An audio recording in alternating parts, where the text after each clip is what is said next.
Elle est à la fois docteure en médecine, ancienne anesthésiste réanimateur. Elle a travaillé à l'agence de biomédecine, elle a travaillé en éthique et elle est docteure en philosophie. Donc maintenant, Elisabeth, si tu peux nous rejoindre. Je voulais déjà et avant tout remercier tous les intervenants pour tout ce qu'ils nous ont apporté, et puis aussi les organisateurs qui ont réussi à gérer ce joli petit congrès. Je voudrais aussi m'excuser pour tout ce que je pourrais pas dire dans cette synthèse, que j'avais prévue peut-être un petit peu plus longue, mais l'heure tourne et voilà, et on est tous fatigués. Alors on a vu que les comportements différaient selon les pays et selon les cultures. Je voudrais juste revenir rapidement sur les définitions. Le stigmate, c'est quelque chose qui est très très vieux, ça commence dans la Grèce antique. C'est quelque chose qui est une marque indélébile faite dans la chair des hommes, en lien avec un État qui va être jugé honteux, essentiellement les esclaves ou les prisonniers de guerre. Bien sûr, on connaît tous les stigmates apparus avec le christianisme, on n'en parlera pas. Et puis, au XIXe siècle, et même un petit peu avant probablement, en médecine, on voit apparaître le stigmate comme le signe d'un désordre, le signe d'une maladie, mais lié toujours à un comportement moralement réprouvé.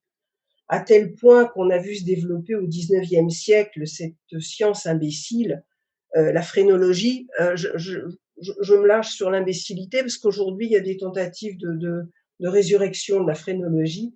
Vous savez, c'est oh bah celui-là, il a une tête d'assassin. Voilà. Quant à l'autostigmatisation, bah elle, c'est un concept beaucoup plus récent et qui appartient à la fin du XXe et notamment au XXIe siècle.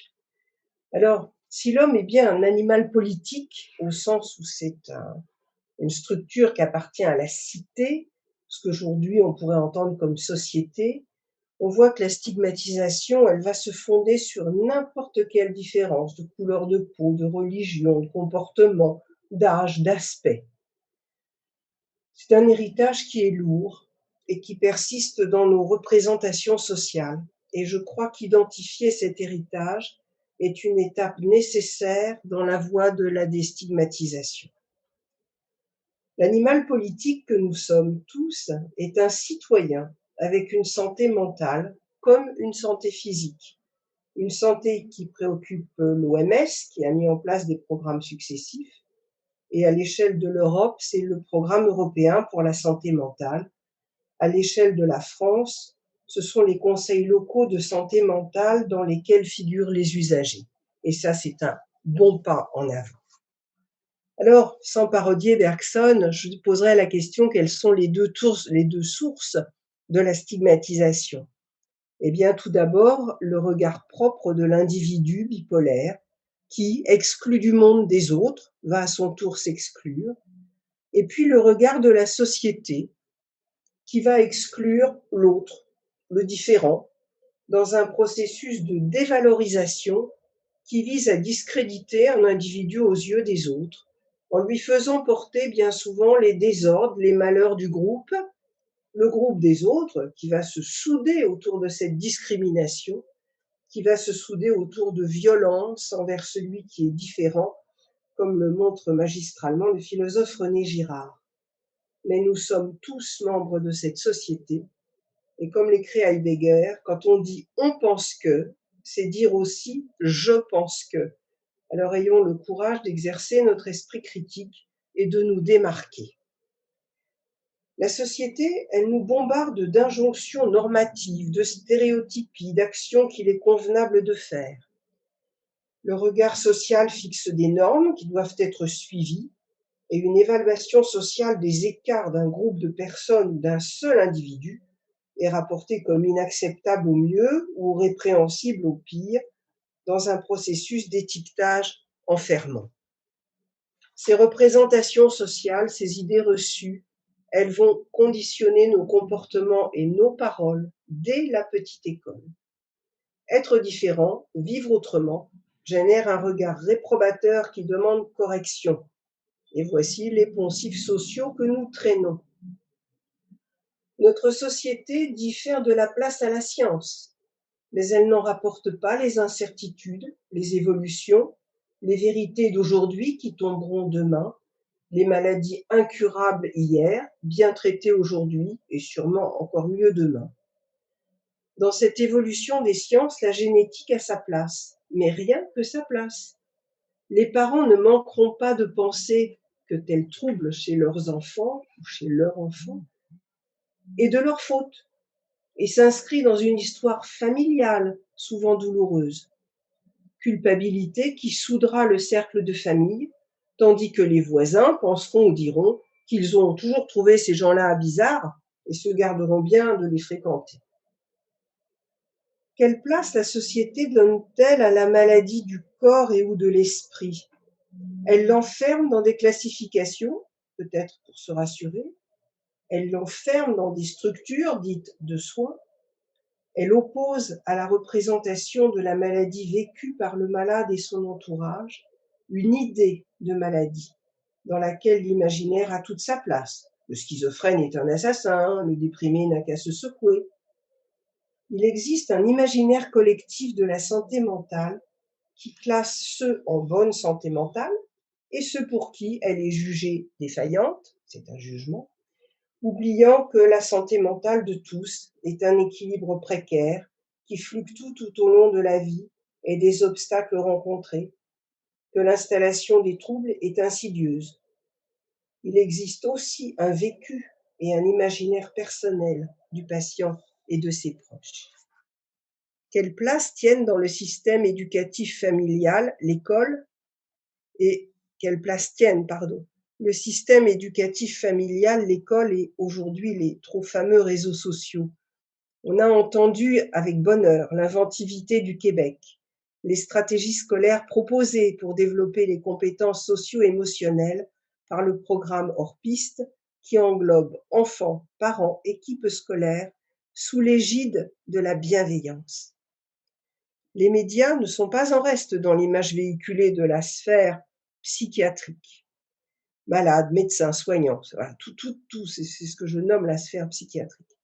Le cinéma, les séries télévisées maintenant, mettent en scène, entre guillemets, la maladie mentale et les soignants, les familles, parfois pour le pire, mais aussi pour le meilleur. En débattre en famille, dans les structures éducatives, c'est mettre en mots le ressenti, le vécu de telle ou telle situation, et alors la déstigmatisation fera son œuvre. Il n'y aura plus de malades mentales bourreaux, de patients victimes, il y aura des personnes qui rapporteront l'expérience de leur maladie, de leur souffrance, et qui participeront au schéma thérapeutique. Certains médias d'information se saisissent du moindre événement, dans l'immédiateté de la réaction émotionnelle. Tel crime semble être ici l'œuvre d'un déséquilibré. Et qu'importe si aucune preuve n'existe, on démentira plus tard, trop tard pour effacer ce qui a été entendu. D'autres médias préfèrent attendre, vérifier des faits, n'affirmer que ce qui est certain, user de raison, prendre du temps. Ces derniers peuvent être nos alliés dans la déconstruction de ces stéréotypes. Les individus sont liés par des valeurs communes sous l'égide de la justice. Et comme on n'est pas parfait, eh bien, il y a des lois. Et dans ces lois s'inscrit le citoyen. Rien ne doit pouvoir obscurcir cette citoyenneté, et surtout pas la maladie. La conduite que doit adopter la personne dans la société, on l'a vu, c'est défini par le groupe dominant.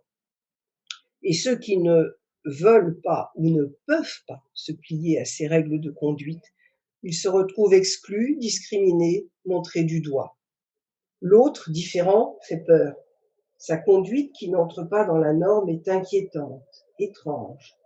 Les processus d'exclusion sociale trouvent ici leur source, discrimination à l'embauche, au logement. Et cette discrimination aggrave l'exclusion et risque de faire fonctionner en société fermée toutes ces personnes aux mêmes problématiques. L'être de langage va communiquer au sens où il va être entendu et aucune parole ne devrait être discréditée. Il doit pouvoir choisir de dire ou de taire. Il va pouvoir choisir ce qu'il dit et comment il le dit et non se taire par crainte des conséquences de ce qu'il va dire. Globalement, dans notre société, la communication est binaire. On oppose le vrai, le faux, le pour, le contre, le malade, le bien portant. Mais nous avons aussi tendance à croire que ce qui n'est pas mis en mots ou en images n'existe pas. Si la souffrance est cachée et tue, il devient simple de croire qu'il n'y a pas de souffrance. Alors former, communiquer avec justesse et finesse, entendre les remarques faites, construire ensemble un nouveau regard sur l'autre différent et pourtant si proche, c'est créer une nouvelle piste de déstigmatisation. L'individu doit aussi être pensé au sein d'une famille de proches, qu'il ait avec eux des liens étroits, voire inexistants, des liens variables dans le temps, des liens de parenté, de mariage, de fraternité. Ces proches sont au premier plan, ils souffrent. Ils peuvent être le premier maillon dans la prise de conscience dans la maladie et dans sa thérapeutique. On a même vu que les proches pouvaient souhaiter la mort du patient. Je dirais simplement que chacun réagit avec ses ressources psychiques, mais que tout va mieux quand il y a de l'amour, comme l'a dit Pierre. La médecine a longtemps fait disparaître le patient derrière la maladie. Elle a longtemps renvoyé la maladie psychique à l'essence de l'être, ouvrant ainsi la voie à cette stigmatisation dont on a bien l'impression qu'on a du mal à se séparer. Ainsi traité, le patient va s'approprier comme normal les conduites et les attitudes négatives de la société. Chute de l'estime de soi, honte, isolement, culpabilité, repli sur soi. Il devient normal, entre guillemets, de ne pas trouver de travail, de logement, de ne pas avoir d'amis, de loisirs. Les prises médicamenteuses elles-mêmes vont aggraver la situation par l'image qu'elles véhiculent, ne serait-ce que par leur nom et puis par leurs effets secondaires. Le comportement des soignants, quant à lui, il est encore trop souvent dans une relation de pouvoir. Alors, pathologie de l'âme, c'est la psyché grecque, et stigmatisation s'articule dans un système de double peine. La stigmatisation aggrave la maladie, qui à son tour aggrave la stigmatisation. L'exclusion agit de même. L'intrication de ces phénomènes est difficile à évaluer, mais on a vu que là encore, il y avait des pistes de recherche qui étaient en train de s'ouvrir. Des réactions sont possibles. Le stigmatisé peut devenir stigmatisant dans un processus de discrimination-exclusion en chaîne. Il peut aussi, et c'est peut-être nouveau, mettre sa différence en avant comme quelque chose qui le met au-dessus des autres, qui devient en quelque sorte sa carte d'identité. Ça, c'est ce que j'entends à l'association Alma. Déstigmatiser. Ici, des solutions sont déjà en place. Des propositions de thérapeutique individuelle, des propositions de groupes de parole, tout un arsenal psychologique et thérapeutique dans lequel chacun trouvera sa place, à condition de trouver des thérapeutes compétents et de pouvoir les financer. Le remboursement des psychologues est peut-être là aussi un pas en avant. Le patient a un souvoir expérientiel, tout comme sa famille. Des structures innovantes de soignants se mettent en place pour les aider, comme ces médiateurs de santé pairs. Tous nous apportent un grand espoir. Alors, casser la stigmatisation, c'est être ensemble, mais avec les autres, pour être plus fort et entendu. C'est mettre fin à un phénomène d'étiquetage qui génère banalisation de la violence, micro-agression quotidienne. Savoir tendre la main, accepter la main tendue, oser dire et oser montrer, s'attaquer aux croyances toutes faites, innover, sortir des poncifs et des sentiers battus. Alors travaillons avec courage et détermination, patients, familles, proches, soignants, tous ensemble, pour ouvrir le champ de tous les possibles. Voilà ce que moi j'ai entendu pendant ces 2 matinées. Je vous remercie.